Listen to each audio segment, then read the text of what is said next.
Hey, what's up guys? This is Aaron England doing a quick Lightroom edit of the shoot that I did today with Kaylin, or I guess Caprica Sandoval, whichever she wants to go by, I guess. I know, let's just go with Caprica because that's her modeling name. I know her from Girls and Geek specifically. We worked together a couple of times before in the past, and we decided we wanted to do kind of like a mix and match sort of Harley shoot. I don't know exactly how to describe it, but we fooled around. That's more or less how my photo shoots tend to go, is that they're just kind of just screwing around to biggest thing. So anyways, let's get started with the Lightroom edits. I've already culled quite a bit of my herd. As you can see here, I took about 109 photos, which is actually a really low take for me.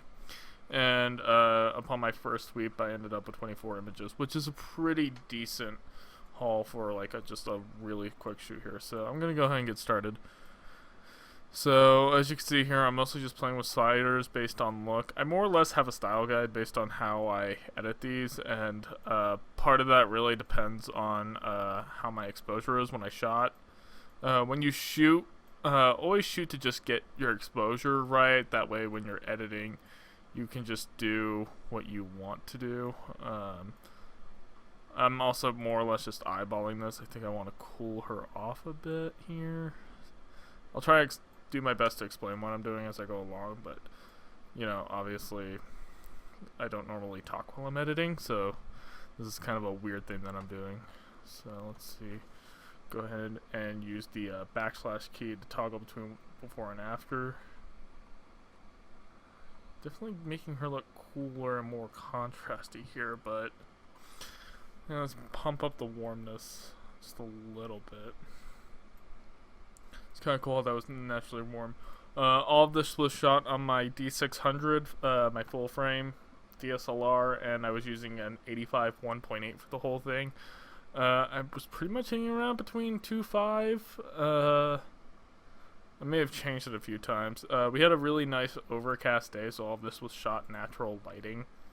So everything pretty much was very flat and even, which is great for editing, because when you have very flat kind of lighting like you had on an overcast day, it really opens up what you're able to do in post-production, because literally you have all the latitude in the world to just play with this file until you get it where you want it. I think we're going to put a little bit of vignette on this. Yeah, there we go.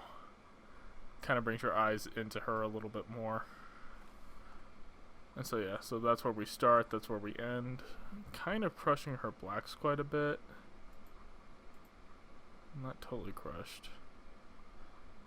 Maybe if I bring out shadows a little bit more. I don't want to do that too much because her shirt starts to become see-through. And I'm happy with that. And so yeah, I just do these really quickly. I don't spend too much time. I don't do a lot of crazy editing work in post. It's mostly just really quick edits. And I can do these really fast. And a lot of this is based on style guide and just eyeballing it. The way I do things isn't necessarily the way everybody else does things. I just realized I wasn't really going through and checking her skin on this. She has really good skin, so there's not much. There are these like little blemishes that you see here. I can just go to my clone heal tool. I have it set to heal right here, and I can just heal these out really easily. And you know, this is just a thing that I do on portraits. I don't really do this on my candid type work, but for portraits I'll go in and do this. Normally sometimes I would even do some very slight skin softening, but Kaylin's skin's already really nice. Honestly, like sometimes I have to do some major skin softening, but for Kaylin, her skin's really good, so I don't really feel like I need to do that. And like I said, you know, this is one of those things where like some people do this, some people don't do this. It's really based on personal preference. You can overdo it, you can underdo it too. I think the main thing is always, to me, subtlety is key. I only go for the things that like really stand out to me. Like there's this one like right here on the side of her cheek. that stands out, and then here on her forehead. And like these are just little things where like, you know, they're just bumps really. They're not even that big of a deal. They're not even noticeable most of the time, but sometimes they'll stand out a little bit, and just like a little bit goes a long way. Cool. And I always do those after I do my initial edits.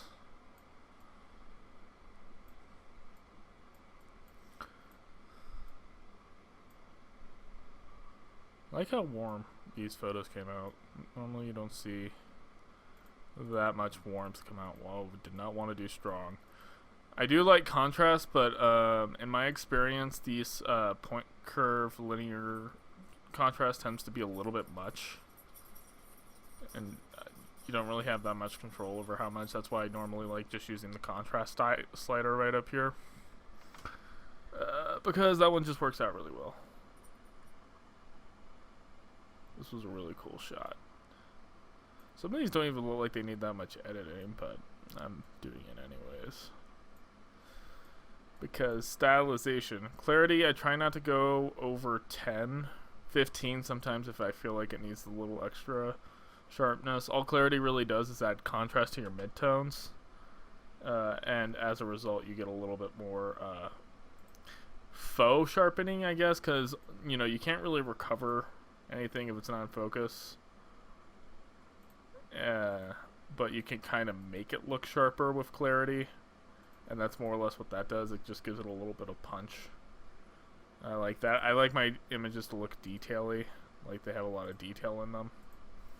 I know a lot of people seem to be enjoying the porcelain doll effect, where they'll go in ridiculously with skin softening and overdo it. I don't like doing that. I've never been a fan of skin softening. I've recently caved on my no skin softening policy because I just had so many clients and models and whatnot like come back to me and like complaining about their skin, and part of me wants to be like, well, okay,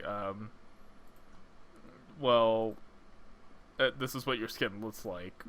But even I know that's not necessarily 100% true, just because, you know, photography is not an exact science, not to mention it's not a perfect one-to-one recreation of what people look like. It never has been. You can do plenty of different techniques to make people look different than they actually do without even doing Photoshop. Like, that's a common misconception that, you know, Photoshop has caused people to have their views distorted. You could do things in camera to make people look different. Like, for example, I could shoot this higher up, and this would make like her shoulders and her head look very larger than like lower parts of her body.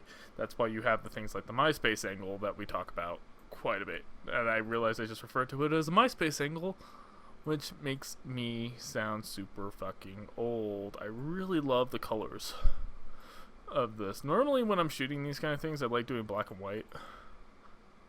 Yeah, see, black and white's just not that good in this case. Like, I really feel like the color is where it's at, and this is a very colorful set that me and Kaylin worked on. You know, there's just so much different things, like with the backdrop and the graffiti in the background, her hair, the jacket, the shorts. Just so much color to play with. I'm actually really impressed how much the red in the jacket isn't super, like, in a fury. Like, it kind of looks a little weird here, but normally like red really throws off cameras, whether it's white balance or saturation or so many other things, and so red's always a pain in the ass of a color to deal with in post.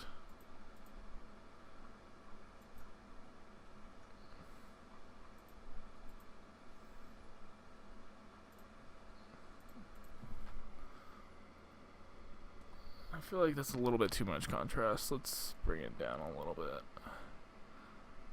Yeah, right about there. Subtlety is always key. You know, always be paying attention to how certain movements on your sliders and whatnot, what they're doing to the image. It's not hard to tell. You can also just eyeball it. I know if I'm doing my shadows, the darker part of the image is what's going to get lifted. If I'm doing highlights, the lighter part of it. Contrast brings up your darks and your and your highlights and like kind of pulls them apart.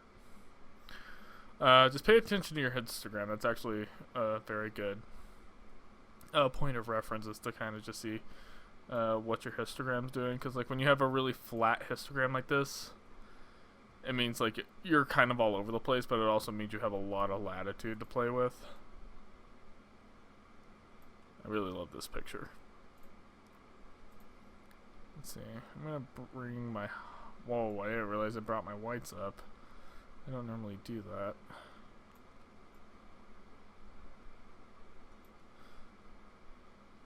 I like taking advantage of street art in the downtown Albuquerque area, just because, you know, there's a lot of it. There's actually a lot more of it than there used to be, actually. And it's really well done street art, not like crappy, like sort of somebody scribbled something with a spray can. Like, it's actually really interesting, like new stuff that's been coming out lately, and I've been really digging it.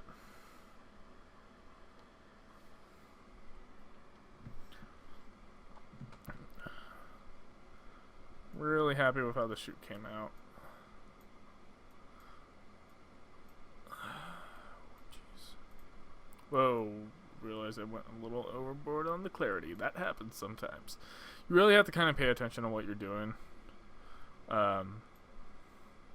Sometimes I have a habit of just clicking these, because once again, like, I've gotten used to the style of my editing and how I want my images to look. Like, I pop up the contrast, bring out shadows, bring down highlights just so nothing's blown out and nothing's quite crushed, and brings out a lot of detail and that kind of stuff. And then I like to crush my blacks. Like, if there's anything, I try to get away from highlights. I don't like the way blown highlights look, although that's also a popular look that seems to be going around.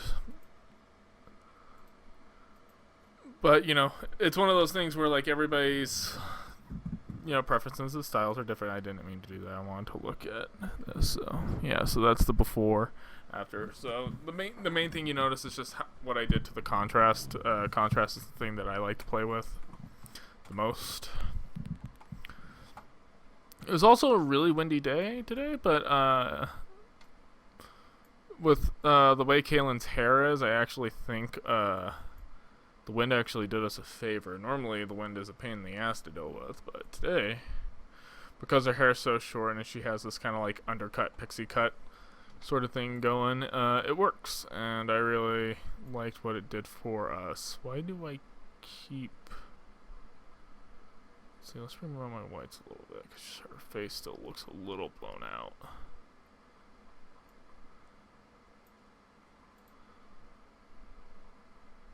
Yeah, that looks a lot better. Like, literally, it's just like this one right here and maybe this one on her forehead are the two that like stand out to me. There is this like scar under her eyebrow, but that one doesn't bother me all that much.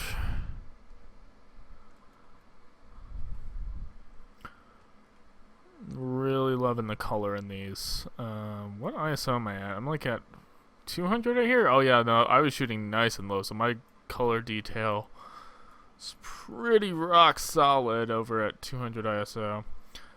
For those of you who don't know, the higher your ISO is, which is your sensor sensitivity to light, the higher that is, the less color information your sensor is going to be able to capture.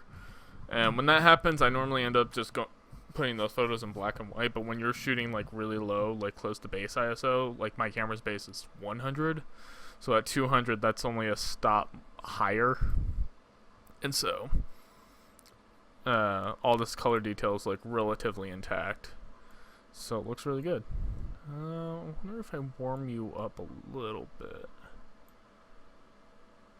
Yeah, like that. Ooh, look how punchy that is. Yeah, I like that. This was a really fun shoot. I like working with Caitlin. She takes direction very, very well. That's something I really like in models. When you work with more professional models, there's two qualities that they have that really stand out. One is they take direction very well, like Caitlin does. Like, whenever I asked her to do something, she did exactly what I wanted her to do, which is very, very nice. Let's see, that looks a little... Okay, that's kind of affecting the shirt area. Let's see if I turn on the lights. Bring out my shadows a little bit, maybe? No, not quite. That's weird. Like, that side of her face really... Huh. Interesting. Maybe if I...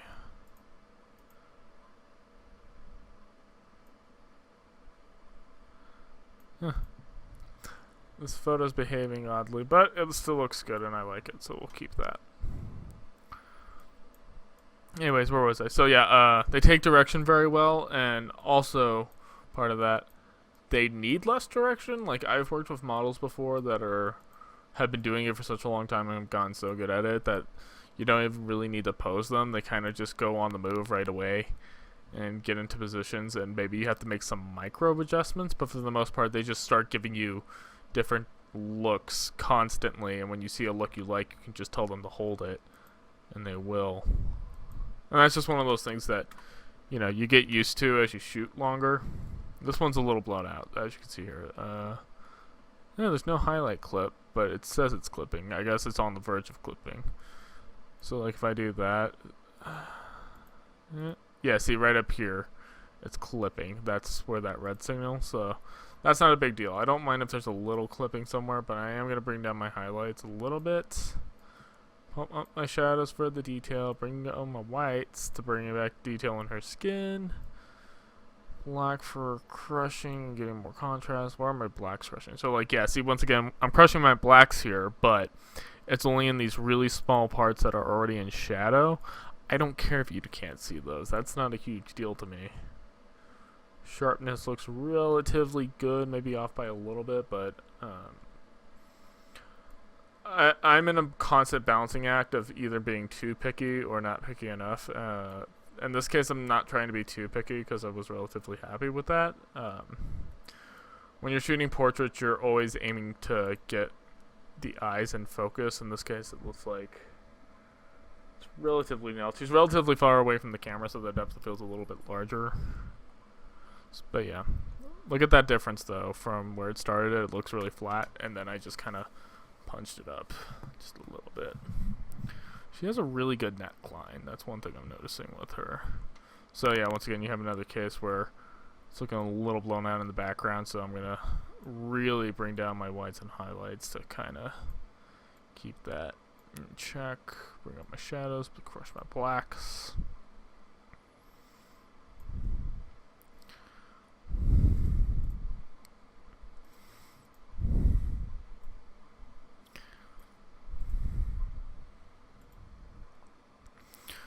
I really love my 85mm just because what it does. Because if you nail focus on it, it gives you pin sharp images, but you can also really do cool things in the background. Like, I'm at 2.8 here, which is stopped down a little bit more than a stop from the 1.8 wide open it is. I always stop my lenses down at least a stop just to get that little extra sharpness out of them, but I still want to kind of keep this like blown out background look. And 85mm is just such a good portrait length that it does all the things that I want it to do. It gives a very flat perspective. It gives really good bokeh in the background, and yeah, it just does all that kind of really cool stuff. You'll see here, I've been doing this a lot with the Vibrance and Saturation slider. I bring up the I bring up the Vibrance, but I tone down the saturation, and I do that mostly because I want the color to have a little bit more punch, but as you see here, like, the colors start kind of getting weird, especially in the skin. Toning down your saturation kind of like counteracts that. And I mostly kind of want to... The thing I always watch for is skin tones, because that's the thing that saturation and vibrance have a tendency to screw with the most. But if you pump up your vibrance just to get a little bit more punch in the color, but then bring down the saturation, that normally fixes it. And once again, that's how I do things. That doesn't necessarily have to be the way that you do it, but that's just a preference of mine.